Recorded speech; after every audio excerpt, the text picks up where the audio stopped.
Hello everybody, Randy McKee here with Hockey 605, and we're just finished up the first day of the state Girls Varsity tournament. I have with me here Coach Donovan Peterson from Brookings and Curt from Watertown.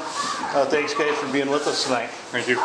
So let's kind of talk about what happened today. The first game, the 4 or 5 seed here on Sioux Falls. Sioux Falls gets by them 6-5, but at times Huron looked like a far better team. Yeah, I watched most of that game, and it looked like Huron started slow, and Sioux Falls came out pretty hard. Huron had the lead, and then they lost the lead, and then got it back. Sioux Falls is gaining more confidence every game. Yeah, they are, and they've got some good players, and not only some good older players, but some good younger players too that really contribute. Yeah. So Huron, goes against Mitchell. That should be a game I would think that they should be able to win. Yeah. What do you think? I would think so too, but I mean, it's state tournament. Who knows what's going to happen? Yeah, tournament time. Absolutely.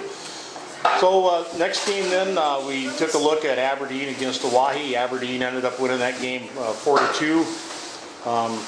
And Aberdeen got goals off 4 different players. So I guess they have a pretty diverse attack there.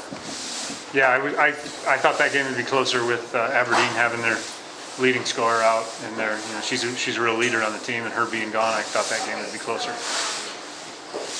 I also agree with that. Yeah, that game to me looked like there's a pretty sharp contrast of styles. Aberdeen like to skate, they like to move the puck. Looked to me like Oahe was a little more conservative when they didn't have the puck, and pretty physical side. Yeah, they're a physical team. Yeah. Oahe don't have the speed that Aberdeen did, so they played to match up to their speed. Yeah. So well, and it was really quite an entertaining game, but Aberdeen really, I thought through the course of the game, looked very consistent and pretty sharp. Yeah. Yeah.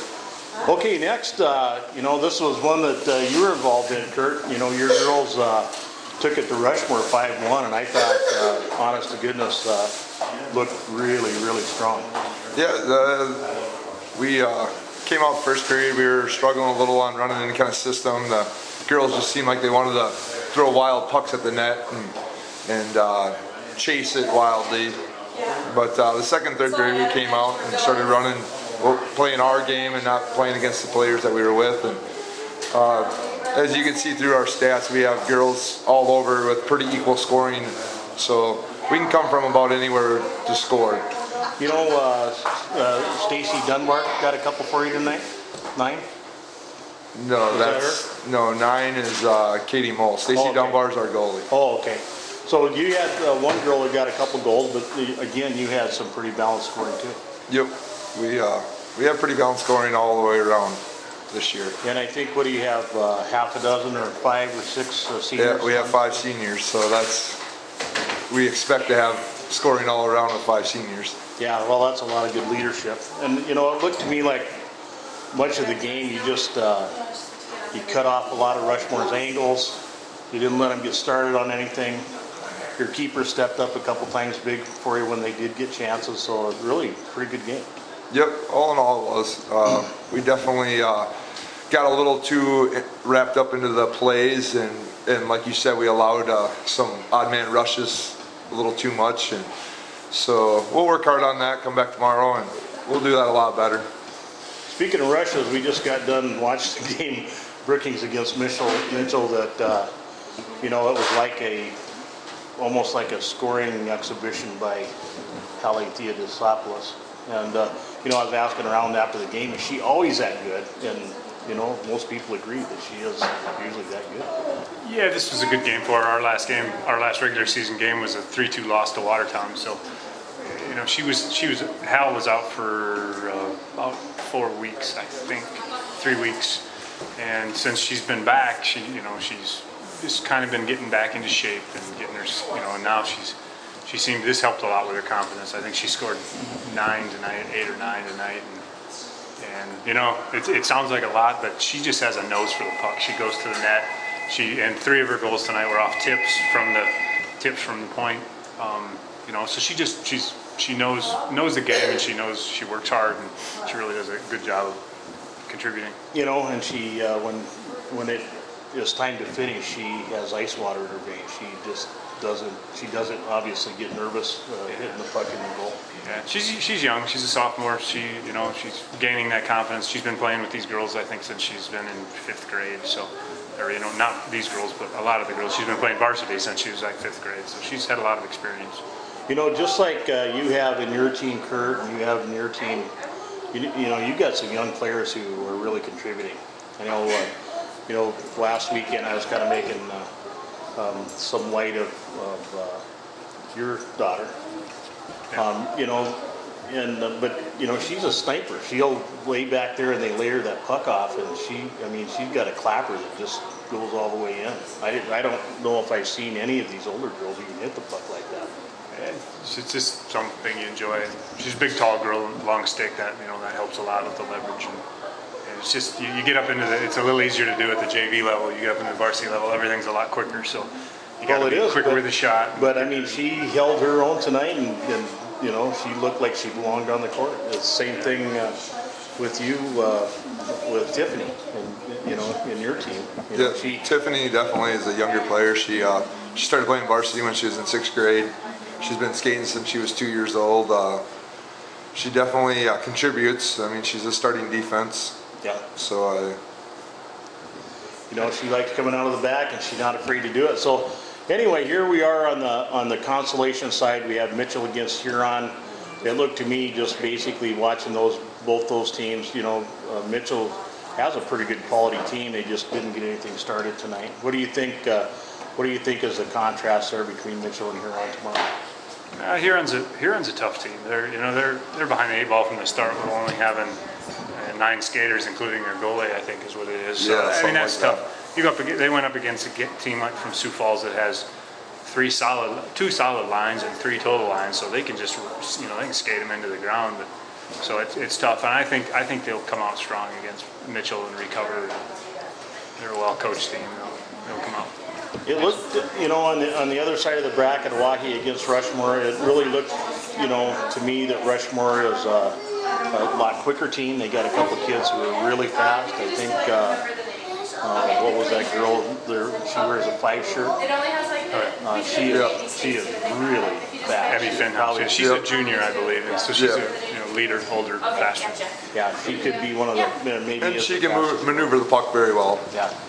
So that's going to be another contrast in styles there, skill and speed against strength, and you know, for their to their credit, I thought Hawaii was pretty organized much of the time against Aberdeen.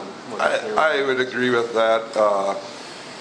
Rushmore's goalie, though, she's something to be forced with. I mean, we put 40-some shots against her today, and you really got to get her out of the way, and you're not going to get it past her glove very quickly. Or very many times. So I mean, Rushmore can rely a lot on their backfield to keep them in games, and so I think that should be a really good game. I would hate to have to go to Vegas and pick who was going to win that one. Yeah, that'll be an entertaining game. Well, you know, and you talk about Rushmore's goalie.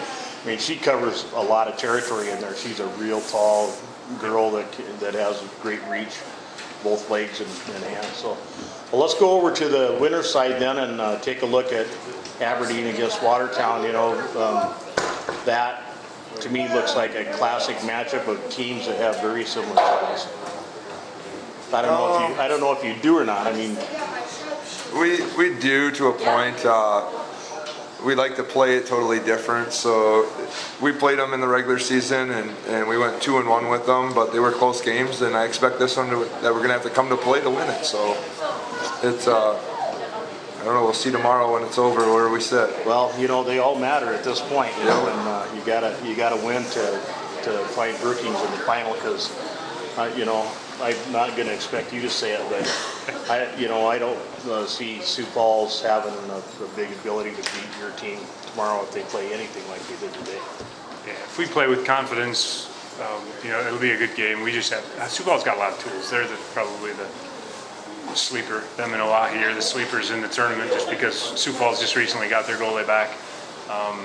she's healthy again, and they play with a lot more confidence with her in the net than they did with their younger goalies.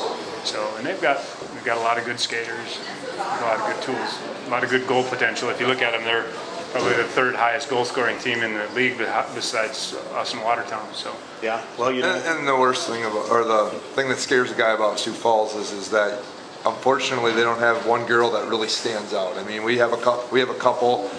Brookings has got 18, Haley, and Sioux Falls really don't have one that stands out. So that unfortunately, before you realize it, that girl's already eaten you alive. And like Donovan said, they're the sleeper of this tournament. They could be the one to be worried about. Well, anywhere.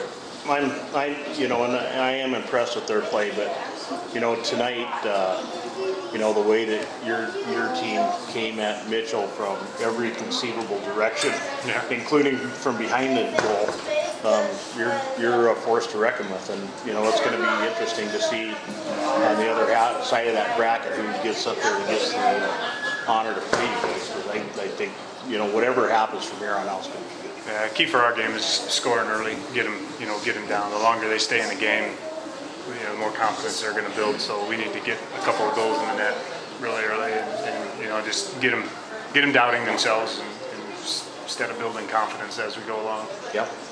Well, guys, let's cut it off here. I don't know if you have anything else to add, but hopefully we can talk with you tomorrow. Yep.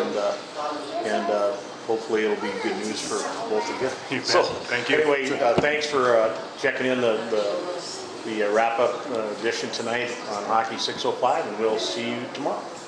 Thanks.